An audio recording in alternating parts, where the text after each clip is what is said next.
आपने आज उन जीवित देवताओं को देखा है, उन जीवित देवताओं को देखा है। और मैं अभिभूत हूं, मैं सचमुच, मैं अपने जीवन में किसी कवि सम्मेलन में कभी नहीं रोया। आज ने जाने कितनी बार मैं रोया, और मेरा मन करता था मैं भागूं, ऊपर आऊं और इन सैनिकों के, इन बेटों का पैर छू करके इनके पैर छू लूं, और मुझे कुछ पुण्य इनके मिल जाएंगे जो इन्होंने देश के लिए किया, जो देश के लिए किया। आदरणीय गुरमीत साहब, आपने जो दिखाया हमारे, मैं सबके नाम मुझे याद नहीं आए, मैं मेरठ कॉलेज में, मेरठ यूनिवर्सिटी में पढ़ाता था, अब तो मैं भी रिटायर हो गया। कैप्टन मनोज तलवार का पार्थिव शरीर आया था मेरे शहर में। मैं उस पार्थिव शरीर को, अंतिम यात्रा जो होती है उसमें शामिल हुआ था। आगे मैं अंतिम दर्शन के लिए नहीं जा पाया था। मैंने पीछे खड़े होकर एक छोटी सी कविता लिखी थी कैप्टन मनोज तलवार के अंतिम संस्कार में। अगर मुझे आदरणीय संचालक जी और मंच आज्ञा दे, स्वागत, क्योंकि मेरा नंबर बहुत बाद में आएगा, तब तक हमारे कुछ अतिथि चले जाएंगे, इसलिए मेरा मन है, मैं अपने को रोक नहीं पा रहा। कुल 3 मिनट की कविता है, मुझे उस कविता को पढ़ने की अनुमति ये सदन दे दे। मैं सबसे पहले करगिल के शहीदों पर एक कविता सुनाना चाहता हूं। मैंने पिछले 20 साल में लगभग अधिकतर अपने मेरे लेखन का 80% सेना पर है, शहीदों पर है, आतंकवाद पर है, जम्मू पर है, कश्मीर पर है, करगिल पर है। बाद में मेरा नंबर सबसे बाद में आएगा, मैं जानता हूं, लेकिन ये एक कविता मैं पहले सुना देना। जो लोग उठ के जा रहे हैं, अभी बैठे हैं, मैंने एक कविता में तो गुस्से में यहां तक लिख दिया था, इससे कड़ी बात कोई नेता को कह नहीं सकता। और मैंने इतनी चालाकी से कही कि नेता की समझ में आए नहीं और समझ में आए तो इतनी देर में आए जितनी देर में मैं वहां से निकल जाऊं। मैंने लिखा था, सैनिक अपने प्राण गंवाकर देश बड़ा कर जाते हैं। सैनिक अपने प्राण गंवाकर, देखिए मैंने कितनी सख्त बात कही है, सोचना नेताओं पर इससे सख्त कोई बोल नहीं सकता। सैनिक अपने प्राण गंवाकर देश बड़ा कर जाते हैं, बलिदानों की बुनियादों पर राष्ट्र खड़ा कर जाते हैं। जिनको मां के बलिदानी बेटों से प्यार नहीं होगा, उन्हें तिरंगे को लहराने का अधिकार नहीं होगा। उन्हें तिरंगे को लहराने का अधिकार। जिंदाबाद। ये हैं वो लोग, ये हैं वो देवता, ये हैं वो रक्षक, ये हैं वो वर्दियां, ये हैं वो सैनिकों की आवाजें, सैनिकों के हौसले, जिनके कारण इस देश में सब त्योहार मन रहे हैं, हम सब लोग आराम है, हिंदुस्तान आजाद है। ये महसूस कराने का दम केवल भारत के सैनिक पर है, इसके सिवा किसी पर नहीं, किसी पर नहीं। मेरा एक दोस्त है अशोक चारण, उसने एक बात बताई, आप अरबपति हो, खरबपति हो, करोड़पति हो, टाटा जी हो, बिरला जी हो, अडानी जी हो, आप किसी को नौकरी के लिए बुलाइए और उससे कहिए मैं तुमको तनख्वाह दूंगा 1 लाख रुपया, 2 लाख रुपया, 5 लाख रुपया, 10 लाख रुपया, लेकिन तुमको मेरे लिए मरना पड़ेगा। एक व्यक्ति नहीं मिल सकता इस बात पर किसी भी अमीर से अमीर आदमी के लिए जो ये कह दे कि मैं तुम्हारे लिए मर सकता हूं। केवल सैनिक है, जानता है वो देश के लिए मरेगा, फिर भी छोटे से पैसे की नौकरी करने के लिए तैयार हो जाता है। महावीर इंटरनेशनल ने हमको जो दृश्य यहां दिखाया, मैं आपसे अनुरोध करूंगा, आपके पूरे देश में ब्रांच हैं, ये बड़ा काम होगा इस देश की जनता पर, देश की राजनीति पर, देश के प्रदूषण पर बहुत बड़ा काम होगा। ऐसे कार्यक्रम कीजिए और इनकी मेहरबानी मांगिए कि आपको उपस्थिति देकर ये जनता के सामने खड़े होकर ये दिखा दे कि शहीद जिंदा भी होते हैं। जो जिंदा शहीद हैं उन्हीं के कारण हम लोग आज जिंदा हैं। 3 मिनट की एक कविता पढ़ना चाहता हूं, सबको समर्पित करता हूं। एक यहाँ बेटियां ऐसी भी हैं जिनके पति उस युद्ध में नहीं रहे थे, आज उनको सम्मानित किया गया। जब उनको हम देख रहे थे, मैंने जो मुझ पर भी गुजरी, मैंने उस अंतिम यात्रा में पीछे खड़े होकर गीली आंखों से एक छोटी सी कविता लिखी है, सुन लीजिएगा। फिर हमारा यशदीप कौशिक, बधाई देता हूं यशदीप कौशिक आपको कि आप अगर इतने अच्छे कार्यक्रम, मैं तो पहली बार उनसे मिल रहा हूं आज, लेकिन इस महान कार्यक्रम में मुझे लाकर जो मुझ पर उपकार किया है, मैं जीवन भर इसका एहसान कभी नहीं चुका सकता। मैं आदरणीय साहब, आप लोगों ने सचमुच, मैं इतना भावुक हूं। अरुण जेमनी मुझसे बार बार पूछता रहा, भाई साहब कैसे कविता पढ़ेंगे? मैंने कहा मैं कोशिश करूंगा कि हम कविता पढ़ने की मानसिक स्थिति में आ जाएं हम किसी तरह से। आप ये मान के सुनना कि क्योंकि कवि सम्मेलन तो होना तो है ही, हम तो इसीलिए आए। छोटी सी कविता सुन लीजिए। मैं केशव का 5 जन्म भी गहन मौन में खोया हूं। मैं गीतकार नहीं, हमारी बेटिया गीतकार बैठी, लेकिन भीतर कहीं, बहुत भीतर कहीं जब कुछ टूटता है तो ऐसा भी लिखा जाता है। मैं केशव का 5 जन्म भी गहन मौन में खोया हूँ। उन बेटों की याद कहानी लिखते लिखते रोया हूँ।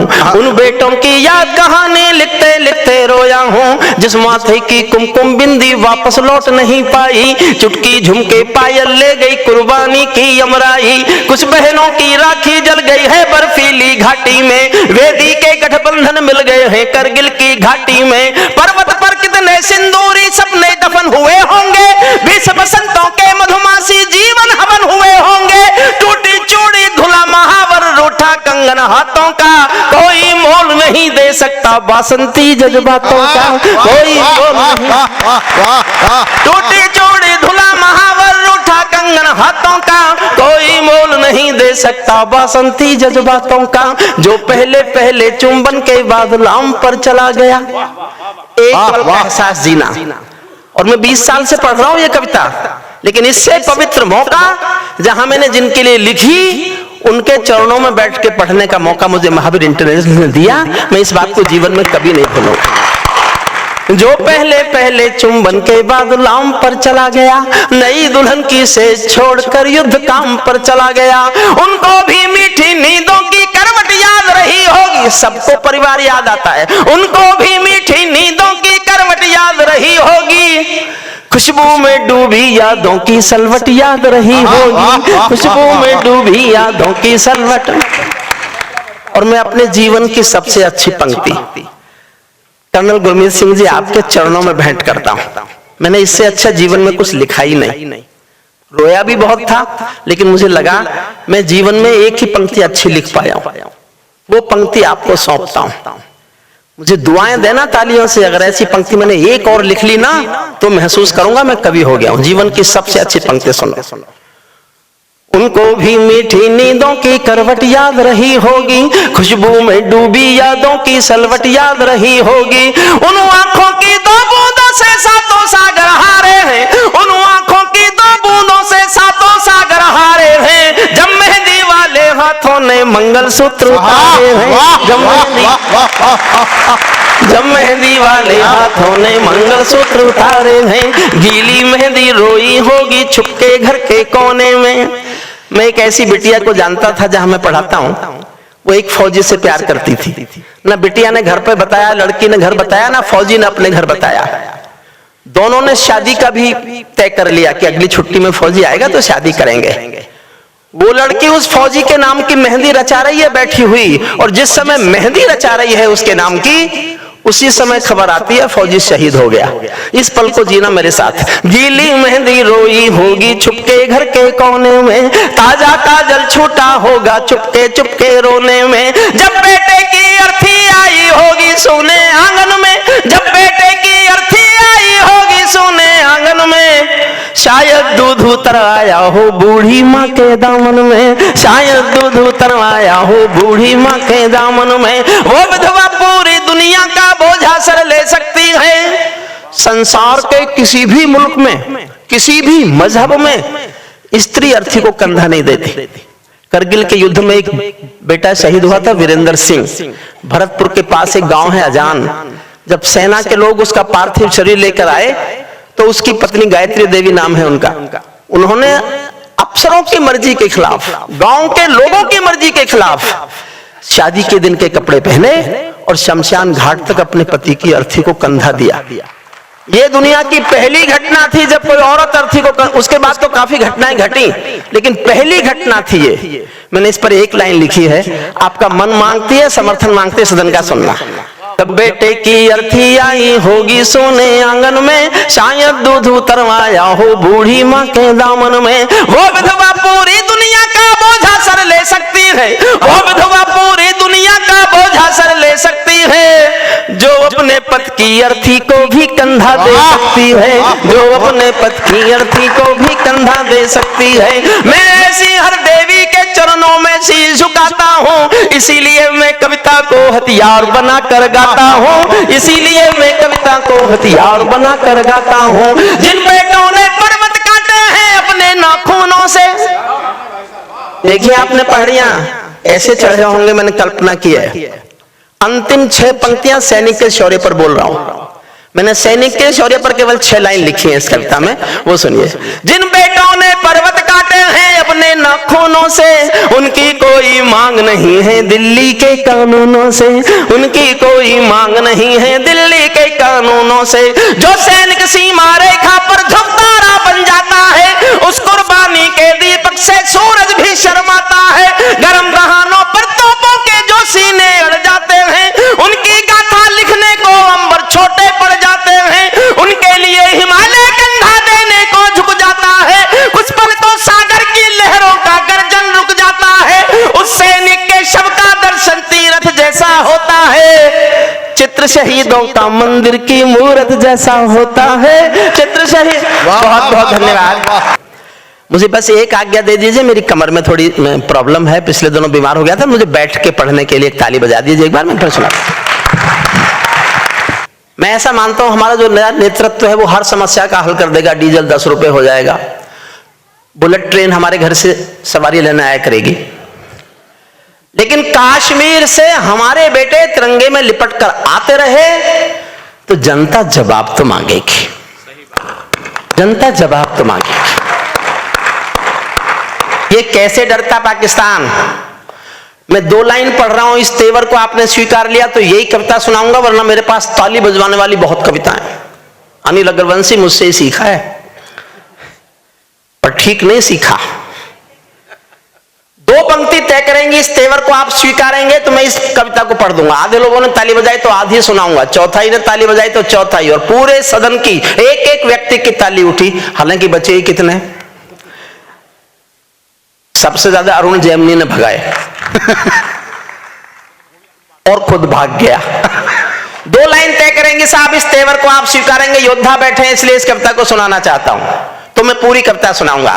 ये पाकिस्तानी गालों पर दिल्ली के चाटे होते, ये पाकिस्तानी गालों पर दिल्ली के चाटे होते, गर हमने 2 के बदले में 20 शीश काटे। वाह वाह वाह वाह वाह, यही सुनाऊं साहब? जिंदाबाद। एक बार तालियां उठाइए, ये पता ना लगे कि आप कम लोग हैं। हमारे सैनिकों का सर काटा गया और हम बातचीत करते रहे उस देश से। मैंने पूछा विनीत चौहान से, मेरा छोटा भाई है, प्रज्ञा मेधा मुझसे बड़ा है, और मैं कई बार सोचता हूं कि मेरा बहुत अच्छा वो लिखता है, मुझसे ज्यादा अच्छा ओज और तेजस में पढ़ता है। मैंने कहा विनीत, मेरी समझ में नहीं आया, हमारे सैनिक का सर काटकर पाकिस्तान अपनी सीमा में ले गया, उसका क्या करेगा? विनीत ने कहा भाई साहब उसकी फौज कायर है। समझना मैं बोलना क्या चाहता हूं। भाई साहब उसकी फौज कायर है। वो अपनी कायर फौज को शायद दिखाना चाहता होगा कि बहादुर हिंदुस्तानी फौजी बेटे का सर होता कैसा है, जो कट तो सकता है। जिंदाबाद। 10 सेकंड और मांगता हूं। मैंने इतने गुस्से में कविता क्यों लिखी जल्दी से बताता हूं। मैंने एक कहानी पढ़ ली। कहानी यह थी कि एक पिंजरे में तोता था किसी के पास पालतू। एक दिन मालिक ने तोते से कहा मैं पड़ोसी गांव जा रहा हूं, तेरा खाना शाम तक का मैंने पिंजरे में रख दिया है, खा लेना। तोता बोला मालिक उस गांव में मेरे गुरुजी रहते हैं। मालिक बोला तो मैं क्या करूं? बोले मेरी राम राम तो बोल सकते हो। मालिक ने कहा मिलेगा तो बोल दूंगा। मालिक पड़ोसी गांव गया, जाके पूछा यहाँ कोई मेरे पिंजरे के पालतू तोते का गुरु है क्या? एक बूढ़ा तोता उठ के आया, उसने कहा मैं हूं। उसने कहा तो मेरे पालतू तोते ने पिंजरे से तुमको राम राम भेजी है। बूढ़े तोते ने सुना और मर गया। मालिक लौट के आया, तोते ने आते ही पूछा मेरे गुरुजी मिले? मालिक बोला काय का तेरा गुरुजी? मैंने तेरी राम राम बोली, वो तो सुनते ही मर गया। इतना सुनते ही पिंजरे का तोता भी मर गया। मालिक ने जब पिंजरे का दरवाजा खोला तो तोते की आत्मा कहती चली गई कि मालिक तुम समझे नहीं, मेरे गुरु ने मेरे लिए संदेश भेजा है कि जिसको आजाद होना है उसे मरना आना चाहिए। और ये बात मैंने आपको केवल इसलिए सुनाई, भारत 1947 में आजाद हुआ, लेकिन फिर कभी एक साथ खुले हाथों से मरने के लिए तैयार नहीं हुआ, इसलिए खंडों में मरता रहा। कभी पठानकोट में मरा, कभी बंबई में मरा, कभी संसद में मरा, कभी उरी में मरा, कभी अनंतनाग में मरा, कभी कहीं। हम एक बार मरने को तैयार हों तो हम जीना सीख सकते हैं। मैं इस कविता इसलिए सुना रहा हूं, सुनिएगा। ये आतंकों के गालों पर दिल्ली के चाटे होते, गर हमने 2 के बदले में 20 शीश काटे होते, बार बार दुनिया के आगे हम ना ना शर्मिंदा होते और हमारे सारे सैनिक सीमा पर जिंदा होते, और हमारे सारे सैनिक सीमा पर जिंदा होते। ये कैसा परिवर्तन है खुददारी के आचरणों में। सेना का सम्मान पड़ा है चरमपंथ के चरणों में, किसका खून नहीं खौलेगा सुन पढ़कर अखबारों में। सिंहों की गर्दन कटवा दी चूहों के दरबारों में, सिंहों की गर्दन कटवा दी चूहों के दरबारों में। बार बार की गद्दारी को भारत क्यों सह जाता है? और अगली पंक्ति जो मैंने लिखी है वही आपके दिलों में हो, वही हमारे योद्धाओं के दिलों में हो, तो मैं फिर समर्थन मांगता हूं। बार बार की गद्दारी को भारत क्यों सह जाता है? ज्यादा संयम भी दुनिया में कायरता कहलाता है। ज्यादा संयम भी दुनिया में कायरता कहलाता है। हमने 70 साल खो दिए श्वेत कपोत उड़ाने में, खूनी पंजों के गिद्धों को गायत्री समझाने में। भैंस के आगे बीन बजाना बहुत हो चुका, बंद करो। खुद को बिच्छू से कटवाना बहुत हो चुका, बंद करो। नाक फनी पर बेला चंपा कभी नहीं खिलने वाले, पत्थर की आंखों में आंसू कभी नहीं मिलने वाले।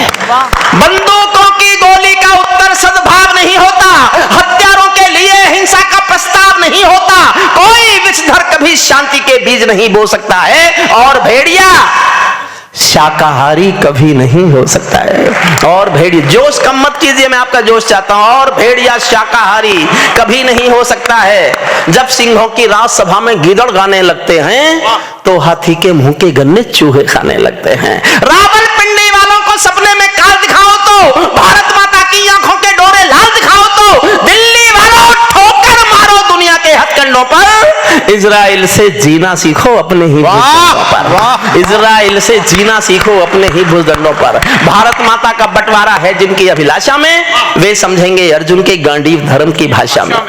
और साहब कब तक देखेंगे तिरंगे में लिपटे हुए अपने बेटों को? कब तक रोज तिरंगे में आएंगे हमारे बेटे लिपट कर? मैं दुखी होकर एक बात बोल रहा हूं, यह सिद्धांत नहीं है, लेकिन अगर आदमी बहुत बीमार हो तो भगवान से कभी कभी कहता है या तो मुझे उठा ले या मुझे ठीक कर दे। उसी एहसास से एक पंक्ति जन्मी है।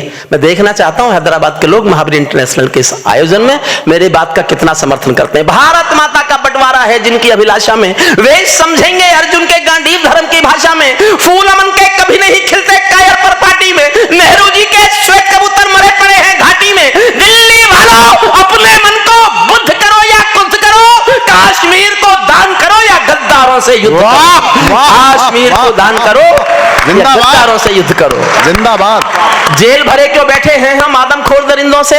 आजादी का दिल घायल है जिनके गोरख धंधों से। घाटी में आतंकवाद के कारक बने हुए हैं जो, बच्चों की मुस्कानों के संहारक बने हुए हैं जो, उन जहरीले नागों को भी दूध पिलाती है दिल्ली, मेहमानों जैसी बिरयानी चिकन खिलाती है। क्या बात, वाह वाह वाह वाह वाह। और जानते हो अजहर मसूद कौन है? ये वही है जिसको भारत सरकार हवाई जहाज में बिठा के कंधार छोड़ने गई थी। हवाई जहाज का अपहरण हुआ था 1999 में, 2000 में।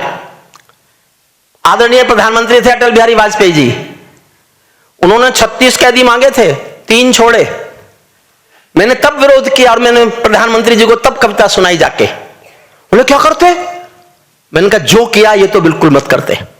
मैंने तब लिखा, अगर मेरी बात मान ली होती तो आज ये समस्या ही नहीं होती। मैंने तब लिखा था जब हवाई जहाज के अपहरण के बदले हमने 3 आतंकवादी छोड़ दिए थे। मैंने तब कहा था जब हत्यारों ने इंसानी रिश्ते नाते त्यागे थे और फिरौती में दिल्ली से 36 कैदी मांगे थे, तब दिल्ली वालों ने केवल निर्णय एक लिया होता, 36 के 36 को तोप के मुंह से बांध दिया होता, 36 के 36 के तोप से मुंह से बांध दिया होता, और चुनौती दे दी होती सीधे रावलपिंडी को। भीष्म पिता में क्षमा नहीं कर सकते और शिखंडी को। काश हमारी दिल्ली की आंखों में काल दिखा होता और अटल जी की आंखों में डोरा लाल दिखा होता। नयन तीसरा डमरू वाले शिव ने खोल दिया होता, लाल किले पर सीना ठोक के हमने बोल दिया होता, अगर खरोंचे भी आए जो भारत के बाशिंदों को, जिंदा एक नहीं छोड़ेंगे बंदी पड़े दरिंदों। वाह वाह, क्या बात, वाह, जिंदाबाद। और पहली बार देखने को मिला अभिनंदन जब पाकिस्तान के पास था, तब ये भाषा बोली गई केवल 24 घंटे, और वो मुल्क घुटनों पे आया और अभिनंदन हमारा वापस आया। अभिनंदन वापस आया। पहली बार ये भाषा बोली गई थी, पहली भाषा की वो कत्ल की रात होगी। मैं कहना क्या चाहता हूं, जिनके कारण पूरी घाटी जली दुल्हन सी लगती है, पूनम वाली रात चांदनी चंद्र ग्रहण सी लगती है, जिनके कारण मां की बिंदी दाग दिखाई देती है, वैष्णो देवी मां के घर में आग दिखाई देती है, उनके पैरों बेड़ी जकड़े जाने में देरी क्यों है? उनके फन पर एड़ी रगड़े जाने में देरी क्यों। वाह वाह वाह वाह वाह वाह वाह। मैंने 29 साल यूनिवर्सिटी में संविधान पढ़ाया, तब बोलता हूं सुनना, काश्मीर में एक विदेशी देश दिखाई देता है, काश्मीर में एक विदेशी देश दिखाई देता है, संविधान को ठुकराता प्रवेश दिखाई देता है, वे घाटी में भारत के झंडों को रोज जलाते हैं, सेना पर हमला करते हैं, खूनी फाग मनाते हैं, हम दिल्ली की खामोशी पर शर्मिंदा रह जाते हैं, भारत मुर्दाबाद बोलकर वे जिंदा रह जाते हैं। वाह वाह वाह वाह वाह। भारत मुर्दाबाद बोलकर वे जिंदा रह जाते हैं। और मैं कितना गुस्सा कर सकता हूं, योद्धा बैठे इसलिए पढ़ रहा हूं, मैंने पढ़ना वरना बंद कर दिया है। 8 दिन हो गए थे उरी पर हमला हुए, भारत सरकार ने कोई फैसला नहीं किया, मैंने 2 लाइन लिखी थी, वो पहुंच गई थी दरबार में, उसके बाद हुआ स्ट्राइक। मैं कितने गुस्से में था आप सोच नहीं सकते। और आपको लगे कि देश के लिए, मेरे दिल में देश के सिवा कुछ है ही नहीं, पीछे से बता रहे थे हुई नहीं, मेरे दिल में सिर्फ देश है। मैंने किसी लड़की को भी नहीं आने दिया इस दिल में, विश्वास कीजिए। पीछे ऐसे बैठे जिनके कई आ गई। मैं कितना गुस्सा कर सकता हूं, मैं योद्धाओं के चरणों में पंक्ति रखता हूं, मैं देश के लिए अपने गुस्से को कहां तक ले जा सकता हूं। मैंने 8 दिन तक जब कोई फैसला नहीं हुआ तो मैं कितने गुस्से में आ गया था सुनना। और आपको लगे देश के लिए गाने वाले किसी कवि को इतना हक होना चाहिए, तो मैं अपने हक पर मोहर चाहता हूं, चुप मत रहना। जिंदा काश्मीर में एक विदेशी देश दिखाई देता है, भारत मुर्दाबाद बोलकर वे जिंदा रह जाते हैं, भारत मुर्दाबाद बोलकर वे जिंदा रह जाते हैं। शायद तुम भी सत्ता मद के अहंकार में बैठे हो, क्या 17 मंत्री मरने के इंतजार में बैठे हो? क्या 17 मंत्री मरने के इंतजार में बैठे हो? सेना पर पत्थरबाजों को कोई इतना समझा दो। और मदद चाहता हूं आपकी, सबका समझदारी से, सबका समर्थन चाहता हूं, अपने योद्धाओं के चरणों में रखता हूं, उनका समर्थन मांगता हूं। सेना पर पत्थरबाजों को कोई इतना बतला दो, ये गांधी के गाल नहीं है, उनको इतना समझा दो। ये गांधी के गाल नहीं है, उनको इतना समझा दो। दिल्ली वालों, सेना को भी कुछ निर्णय ले लेने दो, एक बार पत्थर का उत्तर गोली से दे लेने दो, एक बार पत्थर का उत्तर गोली से दे लेने दो। जब चौराहों पर हत्यारे महिमा मंडित होते हो, मैं बहुत जोश में पढ़ूंगा और मेरा अनुरोध है जोश में सुनना। जब चौराहों पर हत्यारे महिमा मंडित होते हो, भारत मां की मर्यादा के मंजर खंडित होते हो, जब कच्छ भारत के नारे हो, गुलमर्गा की गलियों में शिमला समझौता जलता हो बंदूकों की नलियों में, तो केवल आवश्यकता है हिम्मत की, खुददारी की। दिल्ली केवल 2 दिन की मोहलत दे दे तैयारी की, सेना को आदेश थमा दो, घाटी गैर नहीं होगी। जहां तिरंगा नहीं मिलेगा उनकी खैर नहीं होगी, जहां तिरंगा नहीं मिलेगा, जहां तिरंगा नहीं मिलेगा उनकी खैर नहीं होगी। बर्मा बांग्लादेश तलक सीमा पर ऐंठे रहते थे और हमारे नेता चूड़ी पहने बैठे रहते थे। दिल्ली डरी डरी रहती थी पाक चीन की बॉर्डर पर, सेना बांधे हाथ खड़ी रहती थी किसके ऑर्डर पर? दुनिया को एहसास कराओ, हम निर्णय ले सकते हैं, हम भी ईंटों का उत्तर अब पत्थर से दे सकते हैं। अब तो वक्त बदलना सीखो, डरते डरते जीने का। दुनिया को एहसास कराओ 56 इंची सीने, दुनिया को एहसास कराओ 56, अंतिम पंक्तियां पढ़ता हूं, दुनिया को एहसास कराओ 56 इंची सीने का। सिंहासन के माने होते हैं सिंहों का आसन हो, कायरता से दूर अटल संकल्पों का अनुशासन हो। राजमहल के आचरणों की गंध हवा में जाती है, राजा कायर हो तो बिल्ली सिंहों को धमकाती है। क्या बात, पंक्ति विदा करना। बहुत बहुत बधाई, बहुत बहुत धन्यवाद इंटरनेशनल ग्रुप को, अपने योद्धाओं को। हमने तीर्थ किया और इस तीर्थ को हम जीवन में कभी नहीं भूलेंगे। मैंने तो 40 साल में इससे बड़ा कोई फंक्शन नहीं देखा। अंतिम पंक्तियां, दिल्ली राजा कायर हो तो बिल्ली सिंहों को धमकाती है। भारत एक अखंड राष्ट्र है, सवा अरब की ताकत है, कोई हम पर आंख उठा ले किसकी भला हिमाकत है। धरती अंबर और समंदर को यह भाषा समझा दो, दुनिया के हर पंच सिकंदर को यह भाषा समझा दो। अब खंडित भारत मां की तस्वीर नहीं होने वाली, कश्मीर किसी के अब्बा की जागीर नहीं होने वाली। कश्मीर। बहुत बहुत धन्यवाद।